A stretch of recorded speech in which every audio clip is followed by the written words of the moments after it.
बिस्मिल्लाहिर्रहमानिर्रहीम। अस्सलामुअलैकुम। शुगर एक जानलेवा मर्ज़ है। अगर बर वक्त इसका इलाज ना किया जाए, परहेज़ ना किया जाए, तो ये इंसान को अंदर ही अंदर दीमक की तरह चाट जाता है और मौत के मुंह में धकेल देता है। तो आज जो मैं नुस्खा आपके लिए लाई हूँ, अल्लाह पाक ने उस नुस्खे में बहुत ज़्यादा शिफा रखी है।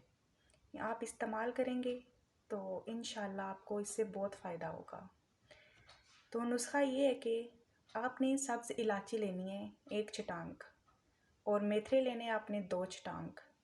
इन दोनों चीज़ों को आपने ग्राइंड कर लेना है और आपने दिन में 3 बार 1 चाय का चम्मच दूध के साथ आपने लेनी है। आप ये दवा लेने से पहले अपना शुगर चेक करवाएं और दवा लेने के बाद आपको ख़ुद पता चलेगा कि अल्लाह पाक ने इस नुस्खे में बहुत ज़्यादा शिफा रखी है। आप ये लें, नुस्खा इस्तेमाल करें, इंशाल्लाह इससे आपको बहुत फ़ायदा होगा। उम्मीद है कि आपको मेरी ये वीडियो बहुत पसंद आई होगी।